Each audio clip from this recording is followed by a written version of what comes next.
Julius, good afternoon. Hello. Afternoon. I know I'm tired. I don't know about you. You're getting ready to go into I'm the finished. second. Yeah, I'm finished. You're tired, Yeah, Shem. Hmm? I'm You left tired. it all in God's hands. Yeah, there's nothing we can do. I want to touch base on things happening in South Africa, but before I do that, let's speak a little bit about the policy document. Interesting views around the role of a province, around the role of regions. I think everybody's asked you, I'm sure, about the EFF Student Command because of your own comments at a media briefing and their reaction to that. And obviously, there's this thing about a women's desk and women's versus a women's command team. Let's first speak about the provinces. How do the provinces? Because the one thing I recognize about the EFF province is that they don't have a voice. The EFF ultimately is a lot about Julius Malema still in the eyes of the public. How do these provinces then find themselves? How do they locate themselves in a system of democratic centralism? What is the vision that you have for them? Will we ever have provincial leaders in the EFF who speak to issues in the provinces they serve? They do that. They don't call media briefings. They do. You don't attend them. There's wow. no single province. We can go to Limpopo, for instance. There are press conferences there. They issue media statements. Actually, interestingly, in the organizational report of the SG, they give an account of each province, how many media statements they've received. They've issued out since the past 5 years, the press conferences they've conducted, and all of that. Our provinces have got powers which derives from the constitution of the EFF, and they don't require of me or anyone else to say to them, do this, don't do this. So they've got their own structures, provincial command structures. But the constitution of the EFF says the lower structures are subordinates of the higher structure. The branch support the region support the province support national, and the decision taken by the higher structure is binding on lower structure. So if a province takes a decision, the region and the branches must comply. Only a higher structure can overrule that decision of the province, because we come from a premise that says we need a unitary state. We don't need this federal type of a state. And that's why the EFF says we are one EFF. There's no EFF of Limpopo or Western Cape or KZN, and we're being commanded from a central point of view. It was like that, Tshidi, in the past in the ANC, when we were operating underground. Everybody everywhere, be in prison, be underground, be above ground. Every time you make a point, they will ask you a question. What does Lusaka say? Because ANC was being commanded from Lusaka. So we are running this tight ship precisely because, firstly, we are not a ruling party. We've got a hostile state against the EFF, hostile capital against the EFF, monies being allocated aside in budgets to come and deal with the EFF and to destroy it. So you ought to be very careful not to allow opportunism, careerism, spies, and agent provocateurs to come and destabilize the organization from within. So it might not be police, it might not be soldiers, but it might be the same attitude which we had during apartheid, during underground times. But this time is done by men in civilian clothes, and they don't look scary, but the things they do at night are actually very scary. Have you been witnessing all of these things happening to the EFF? I mean, you talk about as a warning, you speak about these things that you're describing, opportunism, careerism, because those then stem from within the party, surely. So you've been seeing that as the leader. We nipped them on the bud. Every time they raise such an ugly head, we cut it because we have no tolerance for such things. So if you compare all parties that were formed since 1994 to contest the ANC with what we have achieved, there's no single party you can compare it with the EFF, because some of us had an experience of sitting in the war rooms that were strategizing on the destroying of cope, and you know how this business is being conducted. So you ought to close those gaps so that you don't allow such infiltration in the EFF. We can't say the same thing about the DA, because their focus is completely different, their constituency is completely different. The real party that has emerged and given ANC run for its money is the EFF. How does that, managing the gaps and trying to close and nip the bud in those kind of trends from developing the EFF, how does that then affect the idea of democracy, especially when you go into a conference? I get lambasted for talking about Matorikis Limapiano, but actually these are lobby groups that exist. Whether you call them factions or lobby groups, it depends on you, but they exist and they're calling for changes in the structure and the leadership. So how do you then allow that to express itself in a party? You are saying it's already happening, so it means it's allowed. People can lobby. But you're speaking about nipping things in the bud. Because lobbying is not opportunism; it's allowed. It's you don't see these factions. It's actually in the guidelines of the EFF on how lobbying should be conducted. People should speak to names. People should speak to people. They want them to stand for particular positions. It becomes a problem when they start giving it names, as if the brand EFF is not enough. They have to add it up with certain factional names. It becomes wrong. But I'm happy with what we've experienced now in the EFF, where there is very intense lobbying going on, but it is not ugly. It doesn't put a threat into damaging the image of this fragile young organization called the EFF. So running a tight ship shouldn't mean that there is no room for democracy. So if you read in one of our discussion documents, we make a point that the organizational growth and strength is attributed to, amongst others, democratic practices in the EFF, where branches choose their leaders, regions choose their leaders, the provinces choose their leaders. Many of those people, we don't even know them. We come to meet them after they've been elected. So there is too much democracy in South Africa. I gave you example again of O.R. Tambo, ANC. He ran it for almost over 2 decades without a conference. We have gone to conferences both at lower level, at high level.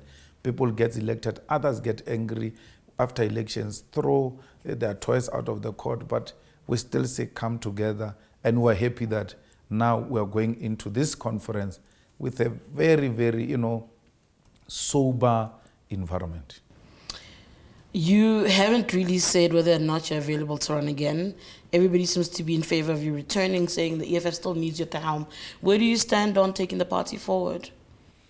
Well, no one has approached me to ask me to be available. No one has said, Julius, please, one more time. No one. Actually, I was saying this morning, Dali was telling me that there are people who approached him to stand and all of that. And I was saying to Dali, you are fortunate because we have not been approached, so it means our names are not being discussed.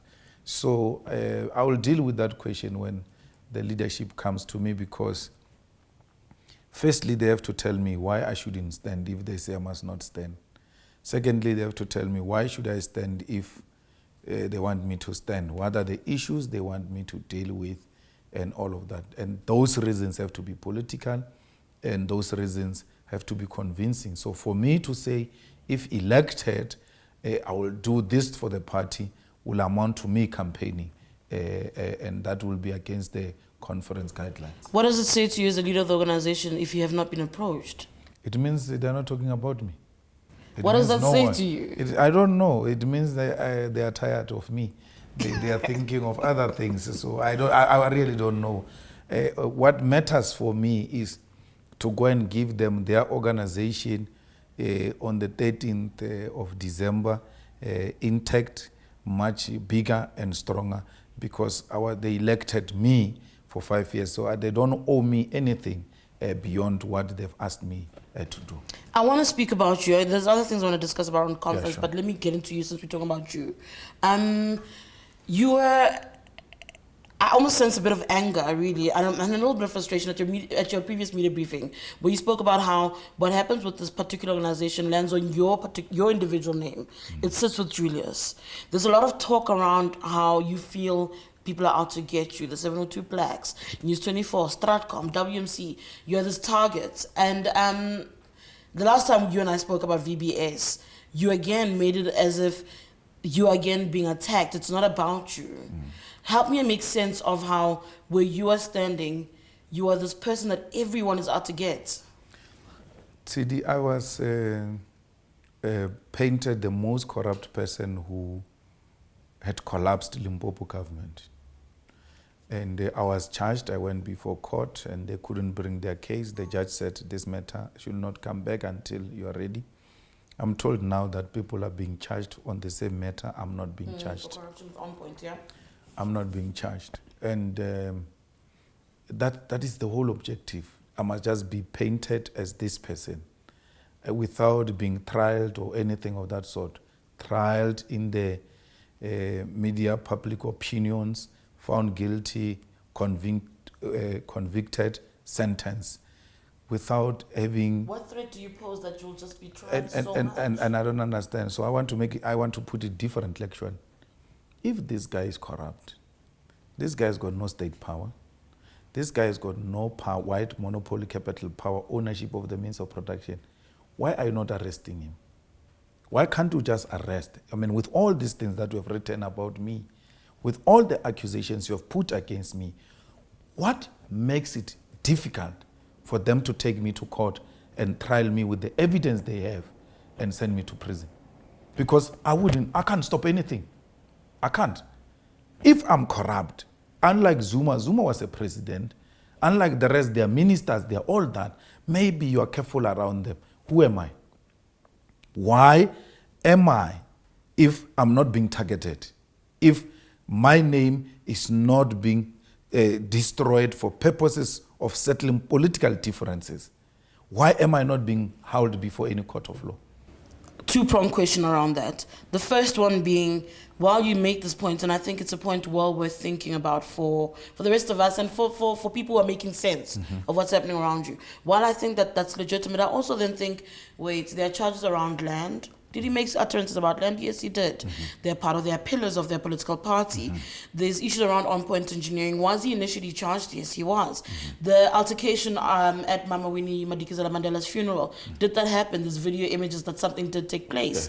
Yes. I'm thinking now about the discharge of a gun. Was it not an EFF conference? You were there. There's also a place where there's a gap for accountability, you know? I'm not hearing you say, yes, this is my position. This is what I did. This is what I did in that, you know. I understand that the issue of other targets, but they're not necessarily mutually exclusive. One can also exist. So that's where I'm struggling, is that No. You are being unfair, because what accountability, Tshidi, you arrested me. I came to court. That's accountability. I came to court.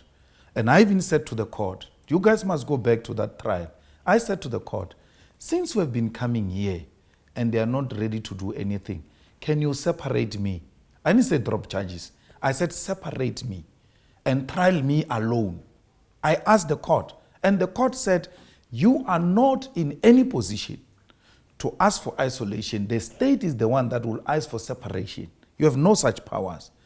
That's how desperate I was to take responsibility and account for my acts. So when you say I don't take responsibility and I don't account, for a man who never asked for dropping of charges, who has never submitted anything to NPA to ask them to drop charges, a man who said, separate me. I've been coming here, and it pains me that every time I come here, you block the roads, the public gets inconvenienced, and the state wastes money. Trial me alone. I'm always here. They said no. I've taken responsibility. When you speak about Winnie Mandela's incident, I said there was no man who was going to stop me from burying my mother. I've never said I didn't do it. It's not me in the camera. I've taken responsibility. I said, at an emotional state, at my mother's funeral, someone blocks me. When I get out to say, no, it's me, the man pushes me and tells me, you are not going to enter this place. And everybody says, I would have done worse at my mother's funeral. Everybody knows my relationship with that woman. I'm being strangled and pushed around, and Winnie Mandela's coffin is going to go down in my absence, and I should accept that. I'm not going to accept that. So a case has been opened of a firearm. I went to the police to present myself. Since the police have started this investigation, I've cooperated. I've never said anything. I said to them, give me what you have, which you are accusing me of, because I don't know what you are talking about. And I'll be answerable before the court of law. But if you say, let's go to News 24 now. You come and say there is new evidence against Malema. Yeah. Tshidi, go to your archives. 2012, 2013, we canvassed that ground. Pete was on that case. City Press was giving people newspapers for free on the toll gates to Polokwane. Those matters were written the same way they are written. Why?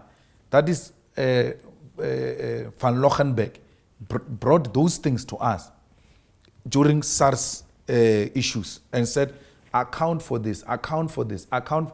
The same questionnaire were given during SARS hearings. Pete was in the same position of the questionnaire. Published those stories. The On Point this did that. I've never disowned On Point. Ratanang Trust with Gwangwa Family Trust owned a company called Qualis On Point SGL. These companies were subsidiaries of a holding company, which Ratanang had shares in, Gilda Investment. So it's Ratanang, it's Gwangwa, 50-50 in Gilda Investment. Gilda Investment owns 100%, On Point, SGL, Qualis, all of them make money, put the money in the Gilda Investment. Gilda Investment, after paying all its debts, it then distribute the profits into these shareholders. That's how Ratanam benefited from those monies. So I've never denied my relationship with On Point. All those monies that they say, no, Malema, new evidence, it is discovered, these people have been paying On Point, Ratanam. But come on, man, this stories was there in 2012. So when you say I'm not a target, I must take responsibility. I'm a target. You're not a target. I said I can accept that. Yes. But at the same time, I'm questioning about taking responsibility, and that's what you're answering. Now, why do you go and recycle 2012 and 2013 in 2019 if it's not a desperation to get at a person? Because I've canvassed these things. My SARS bill was actually based, amongst others, on those types of expenses. I've taken responsibility. I've settled my matters with SARS. My taxes are in order. I always encourage everyone to be compliant with SARS. Okay, I'm going to leave that one there for now and speak about, I said to you earlier that you don't operate, outside of the politics, the day-to-day politics. And we're coming off of an ANC win in the Joburg Metro. We're saying where we don't know what's going to happen in Tshwane later. Yeah. Anything can happen. What do you make of what happened in Joburg? I saw the EFF leaders on their accounts praising the 30 members of the Joburg Council for voting with EFF. But everyone else says, but the EFF failed to read the mood, actually, They moved from being kingmakers last week to the IFP taking up that position this week, and they feel that actually you miscalculated and didn't come up on top. No. There's no IFP that is a kingmaker. There was a opportunism of individual councillors of the DA. Yes. The EFF is not outmaneuvered. So you can't, Tshidi, we can't compete with politics of Letsole Kubo. That's how Jeff starts. His first step into office is to bribe the DA councillors to vote with them. And we can't compete in that space. We can't. We cannot engage in politics of exchanging monies. Now we are told that there's actually 11 of them who are now leaving. Who might be leaving the DA. But those are the people who voted for the ANC. We had a meeting with the ANC yesterday, 8 o'clock in the morning. We said, you can't say we must compromise Musa for Jeff. Look at Musa's character. Look at Musa's age, the levels of energy, the commitment, and how he understands the issues of the municipality with this compromised character of the ANC. When we leave Musa for Jeff, a sober person is going to say to us, but why did you leave such a clean character for a dodgy character? And I said to the ANC, if you want municipalities, why are you prepared to fight for this one with a questionable character and compromise a clean candidate in Tshwane? You have a young man there well educated, Dr. Khoshi. who understand the dynamics of that municipality. He might be politically charged, but you can't falter him. You've got two candidates. We say to you, this one can't go. Let's go in here and you go in Tshwane. You've got a beautiful, they say, no, we want this one. We can give you Tshwane. There's an agreement with the ANC that they take the executive here, we take the legislature in Tshwane, we take the executive, they take the legislature. We use the legislature to monitor each other so that we don't get into corrupt relationship. Insisted, the ANC left and said, we are going to consult, there's a female candidate we have. And they came back, they said, no, the caucus is refusing to move on. Oh, this was the Lindiwe Maseko issue? No, they dropped Lindiwe a long time ago. Then they raised another lady who was former MMC of Health, who's in the council there. So those are their own internal issues. We are in an extremely better position. We have not brought that corruption back. If anything, DA must take responsibility for having delivered that corruption back into Johannesburg.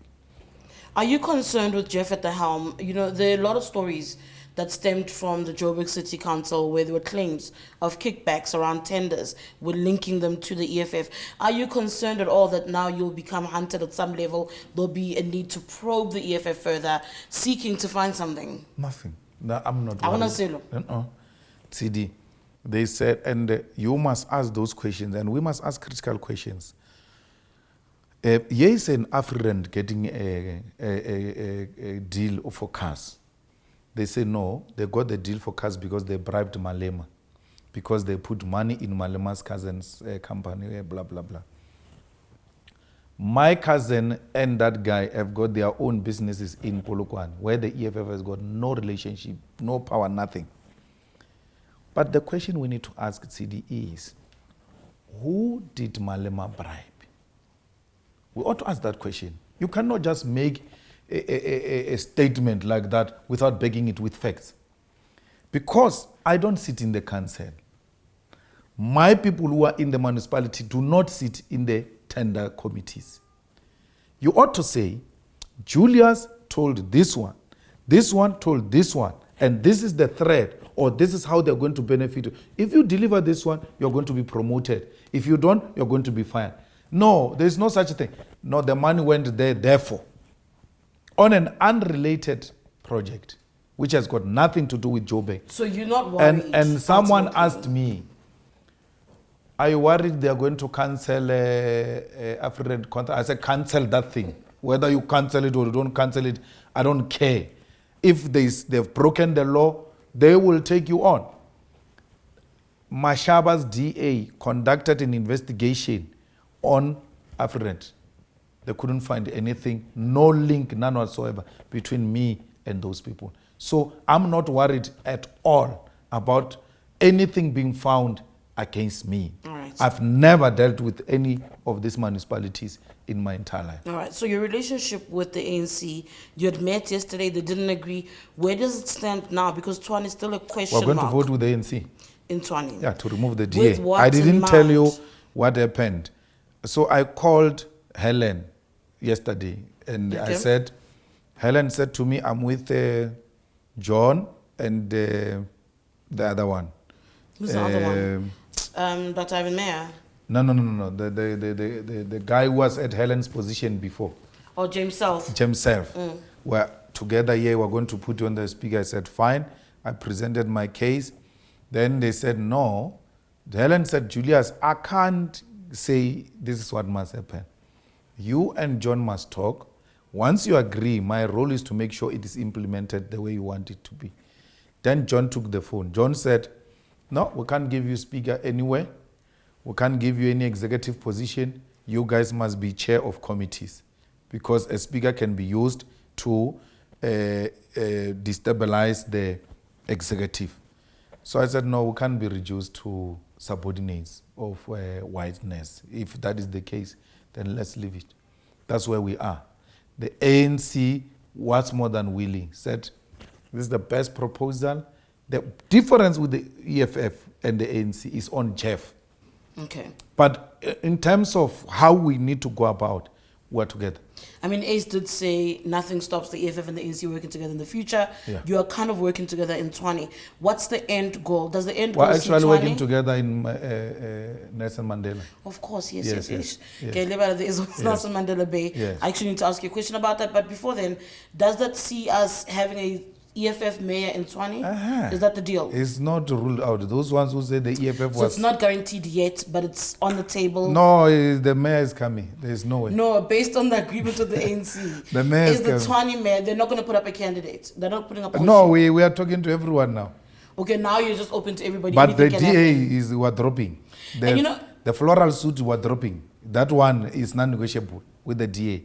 After dropping the floral suit, then we can still talk to the DA of, we're here, guys. So you're still keen on the DA, even after what John did?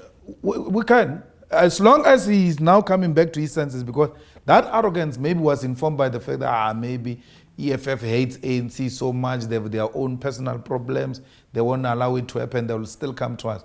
After seeing what happened, they now know that these guys are serious. The reality of the situation is that the DA is likely to be nowhere in all these municipalities they controlled because of white arrogance. Speaking very quickly about, I want to speak about, because you brought it up, Nelson Mandela Bay. Are you happy with the state of Nelson Mandela Bay? I mean, in part, you triggered it. You pulled the trigger on what is happening now. They say it's turned into a mafia state. They say a lot of things about Babani as mayor and how he actually is not fit for the cause. What is your view when you look at the state of Nelson Mandela Bay? Well, they say a lot of things about a lot of people and they are not bringing forward any form of evidence. Holomisa has been saying, guys, give me something. No one gives him anything. See, coalition governments are a headache. They are not smooth sailing. You have to consult all the time. And the bad thing with this type of things is that there are some gangster organizations which have got, a swing vote. You have to also speak to such characters and all of that. A guy who actually I've come to respect on how he handled coalition governments is Muzwandini. Masina. Yes. And I was saying to him, if you handle it like this, you are actually going to go into the record of having run a successful coalition government. There are no stories. Muzwandile humbles himself, is on the ground, he consults with those people. He's my mayor, that He guy. consults Okay. with AIC. No, I'm not talking service delivery, whether they are doing good or not. I didn't say that. I'm But just saying, yeah. So I'm just saying, in terms of the parties, how he managed, there's no noise in Iguruleni. People are happy. He consults them. The same way Mashaba was doing. Mashaba was going to run a successful coalition here. Actually, the people who were going to destroy Mashaba were the DA. That's why the ANC insisted on motion of no confidence against Mashaba, because they knew they've got 11. And Mashaba always said to us, we can't go to the motion of no confidence because the people who are going to drop me are DA people. Julius, tell me something. When you look at Tshwane and how you want it, are you satisfied that you would have done the job that's required to turn it around come 2021? Because when we go to elections, we're not going to say the DA was in charge since 2016. We'll say you are the incumbent. Is the EFF prepared to take on the task of what feels like a mess, like really a hot mess? You know, the first thing you do, Tshidi, when you take over a troubled municipality like that, you ought to get a very powerful administrator, a decisive manager who will not be bullied by those corrupt individuals who have institutionalized corruption in that municipality from the time of the ANC. That's the first thing. The second thing, Tshwane just needs a cleanup campaign. All the trucks going around collecting rubble, and even if people are poor, when they stay in a clean environment, it is that environment that will influence positive thinking.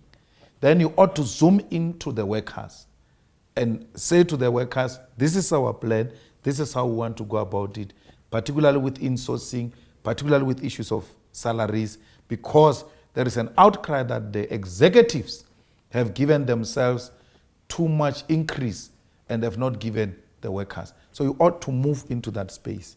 Once you've got that three proper, you've got a stability. You have to have the buy-in of the workers, have the buy-in of the administration, clean the city because the city is rotten.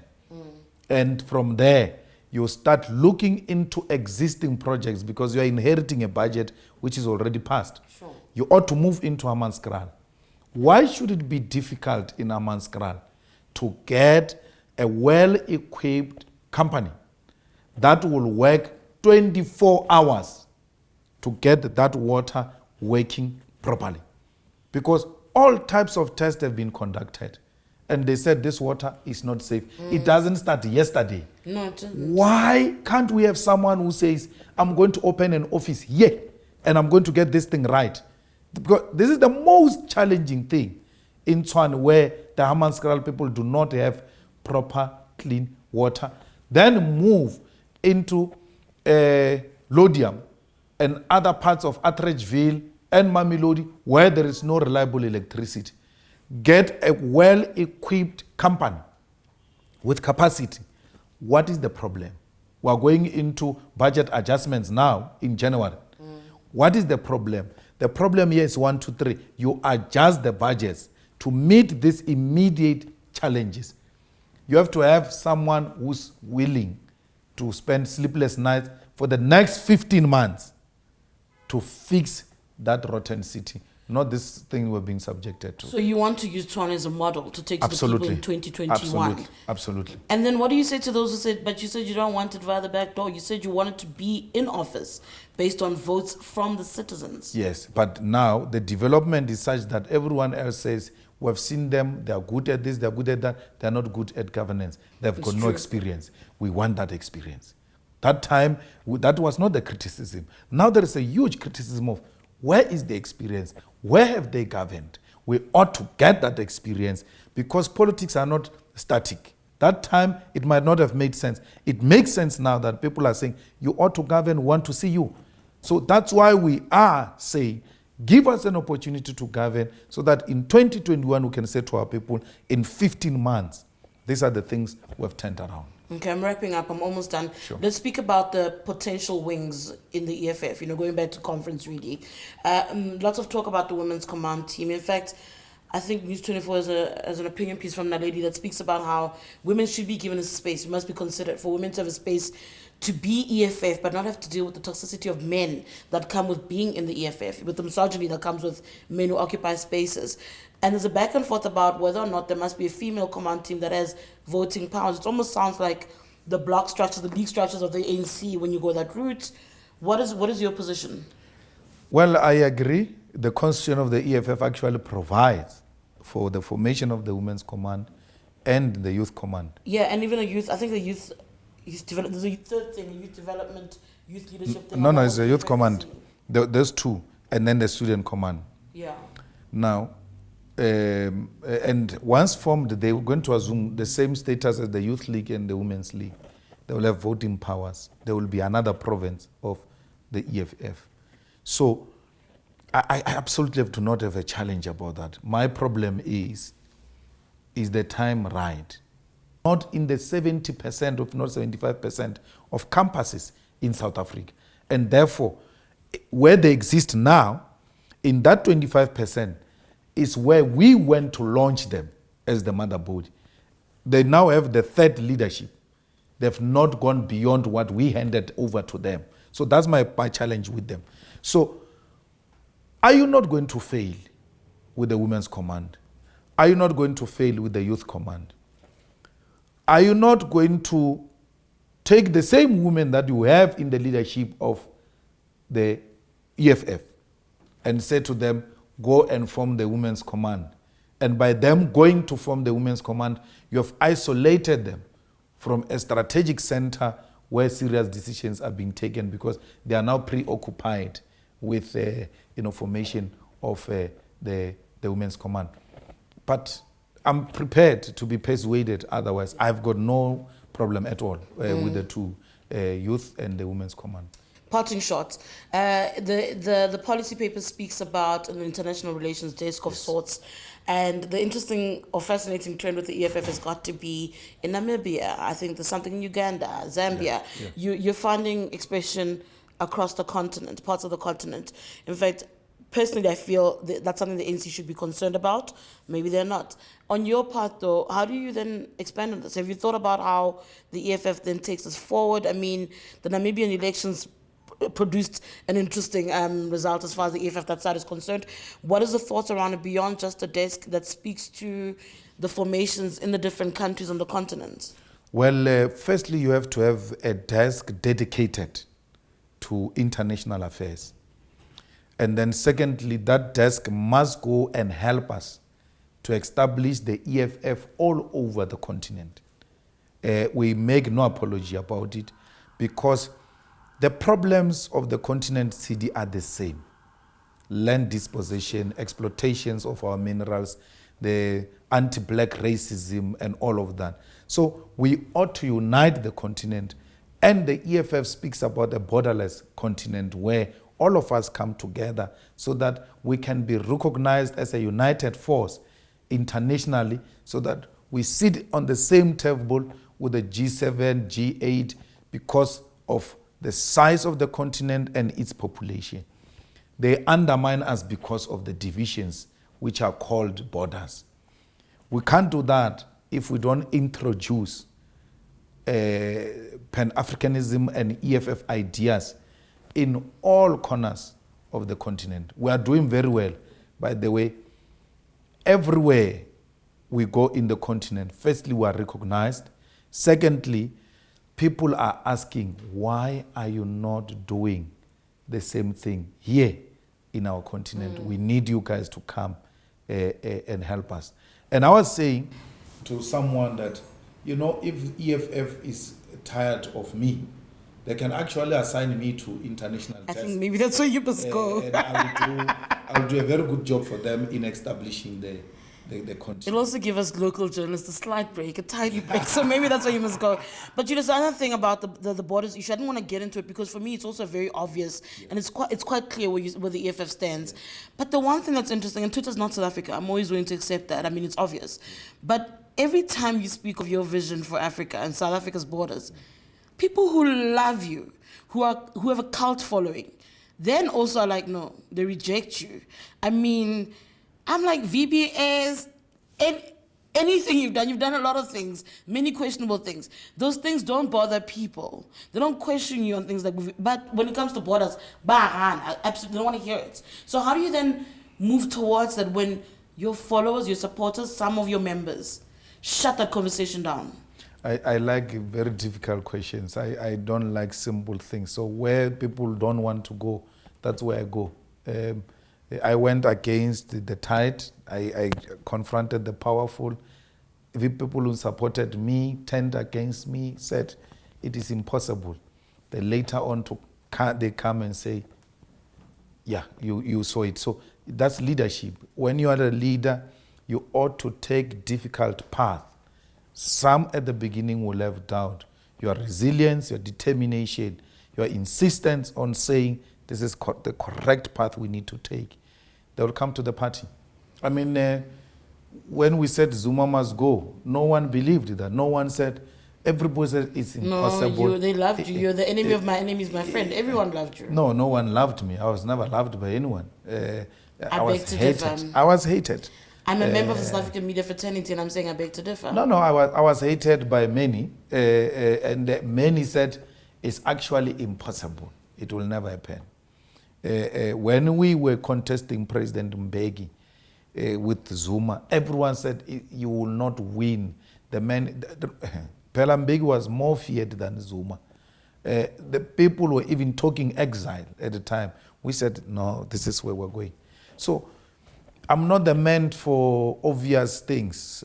I like challenge, and when they insult me, the more I become more driven, because I want to show them that you are actually wrong. So, Tshidi, the borders are going to collapse, even if I say it or I don't say it.